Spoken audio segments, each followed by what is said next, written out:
we started the newsletter, a few of us, back in 2008 to celebrate the various forms of climate activism that were happening, whether it was very mainstream stuff or more non-violent direct action. I heard that Manchester City Council declared the climate emergency over the summer. How important do you think it was to get that motion passed? It's too early to tell for sure, because we've already had lots of promises from Manchester City Council. It's coming up to the 10-year anniversary of them, under pressure from activists, creating the so-called Manchester Climate Change Action Plan. If you go back and look at that document, which was agreed by the Council in November 2009, it's full of strong promises which, if they had been kept, would have made a difference. And it's the same with this climate emergency declaration. Lots of nice promises. The problem is this, is that it's easy to make promises, and most people don't have the stamina and don't think it's their job to force the politicians to keep the promise. You know, we elect politicians, they're supposed to be adults, they're supposed to keep their promises. Now, we all know that they don't, but getting together with other people and forcing councils to either keep their promises or expose them when they're not keeping their promises is difficult. And I'm part of a group called Climate Emergency Manchester, which was set up before the Climate Emergency Declaration, set up in sort of March of this year. And one of our self-appointed tasks is to make sure that the council can't continue to make lovely promises and do nothing and have no one paying attention to them. Yeah, there needs to be a follow-through from it.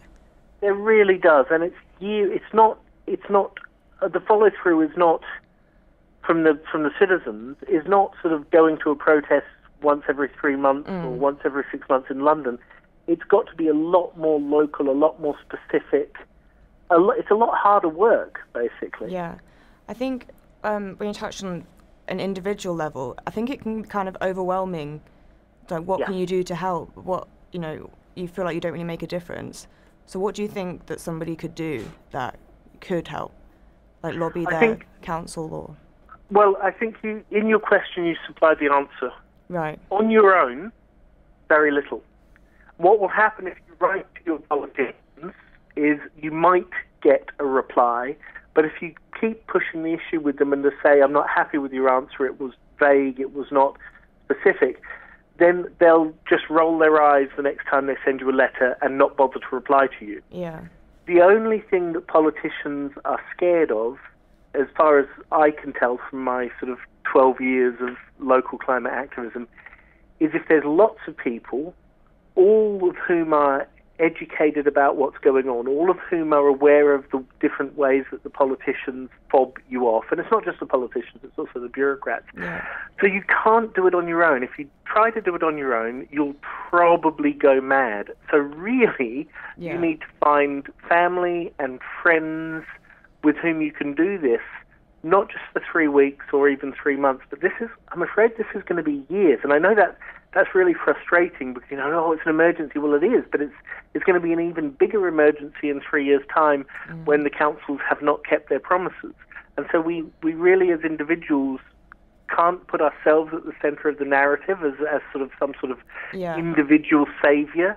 Everyone imagines themselves as Martin Luther King during the civil rights struggle. No one imagines themselves as the tens of thousands, hundreds of thousands of people who were working in their own communities who were ignored in the history books. But the reality is that Martin Luther King would not have been possible without those hundreds of thousands of people. And we have an email address, climateemergencymanchester@gmail.com. And we're a small group. And we're always looking for people who want to join with us doing some of this non-arrestable, not particularly sexy work, but it's also stuff that you can do from the comfort of your own home for an hour a week or 2 hours a month or whatever. We have jobs big and small, complex and simple, and if people want to know more, they can get in touch with us at climateemergencymanchester@gmail.com.